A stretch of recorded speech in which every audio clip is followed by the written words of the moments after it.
বিহারা বাজার এলাকায় বিশুদ্ধ পানীয় জল নিয়ে তীব্র সংকট দেখা দিয়েছে। প্রায় 2 বছর ধরে কয়েক হাজার মানুষ এই সমস্যায় মুখোমুখি হচ্ছেন। বারবার অভিযোগ করেও এখনো পর্যন্ত কোনো স্থায়ী সমাধান মেলেনি।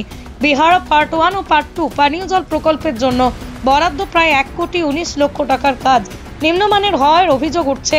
পুরনো অকেজো পাইপলাইন সংস্কার বা বদল করা তো দূরের কথা, 100 মিটার এলাকাতেও কার্যকর কোনো উন্নয়ন হয়নি। গ্রামবাসীদের অভিযোগ, নতুন পাইপ লাগানোর জন্য প্রকল্পের জলমিত্র অসিত দেব 70-80 হাজার টাকা দাবি করেন। পরে চাপের মুখে মাত্র 20 ফুট এলাকায় পুরনো পাইপ বসানো হয়, যা যে কোনো সময় অকেজো হয়ে পড়তে পারে। গ্রামবাসীরা জানান, এই প্রকল্প থেকে মাসে মাত্র 1-2 বার জল সরবরাহ করা হয়, তাও ময়লা ও ব্যবহারের অযোগ্য। এমনকি এই জল পান করা তো দূরের কথা, হাত ধোয়া বা কাপড় ধোয়ায় উপযোগীও নয়। আমরা 2 বছর থেকে জল পাইছিলাম না। আমরা সেপ্টেম্বরের 2 তারিখ পার্ট 2 পার্ট 1 মিলাইয়া মহিলারা আন্দোলন করছিলাম।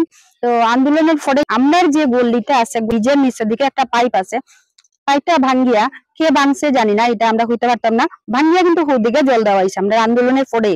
তারপরে তো আমরা শুরু করলাম, আমরা কইলা পাইপটা যে ঠিক করিয়া দেওয়াইবো, তারা আমরা টাকা দিতে লাগবো, 60-70 হাজার টাকা লাগে যাইব আমরা পাইপ দিতে। তখন তো আমরা আবার হইছি যে আমরা পাইপ দিতে লাগবো।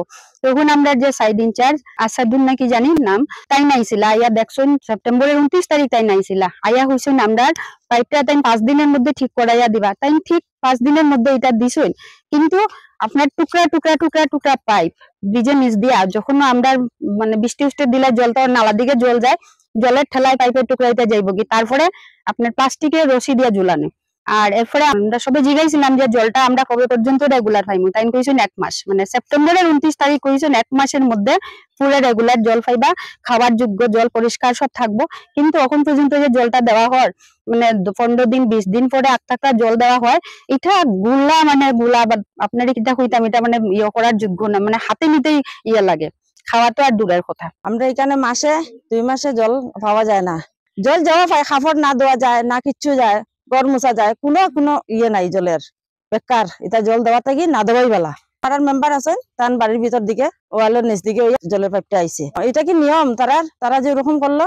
আর এখানে 4টা কল বসাইল, এখানে 4টা কলের বাসার দেওয়ার কথা, তারা রাস্তার মধ্যে দিয়ে রাখি দিছে। যদি বুঝতাম রেগুলার জল দিত তাহলে ঠিক আছে, আচ্ছা দূরেও থাকুক, কিন্তু এটা তো দূরে রাখিয়া তারা বইয়া দিছে। বাসার সামনে জলমিত্রের বাসা, জলমিত্রের নাম অসিত দেব। তাই না কইলে আমরা যে 70-80 হাজার টাকা লাগবো এটা ঠিক করতে। আমরা কইতে দিতাম তান বাড়ির সামনে দিয়া, তাই তো জল আনিলেন তান বাড়ির সামনে। আমরা যে ঘুরে চাই আমরা জলটা কি এখন আইতো না এটা তো আপনারা সবে দেখতা। 80 হাজার টাকা দাবি করুন, বাসার কিনারও তাই নইয়া ওরকম দাবি করুন, তাই তো এমনিও কইতে আল্লাহ বলে ঠিক আছে আমরা জল দিমু, তাই তো এটা কইছুন না। আর আজকে কয় বছর হয়েছে, 2-3 বছর হইয়া সারে তাই জলও দেন না কিছু না। আর যেটা এখন দেন এটা গুলা জল, আতও লওয়া যায় না, ওরকম অবস্থা। 15-20 দিন হয়ে যায় জল পরে দে, জল এটা নেওয়ার মতোই না, জলটা দেয় যে তারা জল খোয়াল এখানে সরাইয়া দেওয়ার কথা ছিল, জলটা দেই না সরাইয়া, তারা কল তো দেওয়াও না, জল যার বাড়ি বাড়ি তো ওখানে সবাই জল আমরা নিয়ে কষ্ট করিয়া।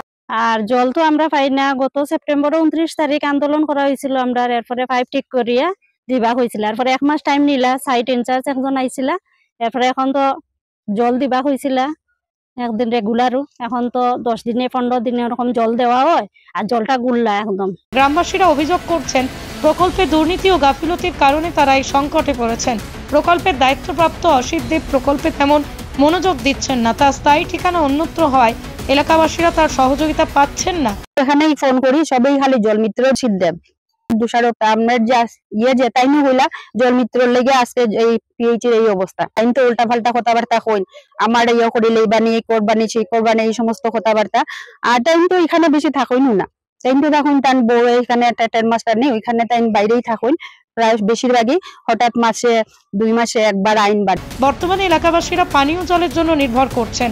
রেল লাইনের ওপারে থাকা একটি বেসরকারি স্লিপার ফ্যাক্টরির উপর প্রতিদিন জীবন ঝুঁকি নিয়ে রেল লাইন পেরিয়ে মহিলারা জল সংগ্রহ করছেন। গ্রামবাসীদের সংবাদ মাধ্যমের মাধ্যমে বিভাগীয় ঊর্ধ্বতন কর্তৃপক্ষের কাছে আবেদন জানিয়েছেন, দ্রুত ব্যবস্থা নেওয়া হোক এবং বিশুদ্ধ পানীয় জল সরবরাহ নিশ্চিত করা হোক। কথা হলো সবচেয়ে বেশি ওটা আমার মা বোনরা লাগে, কষ্ট লাগে।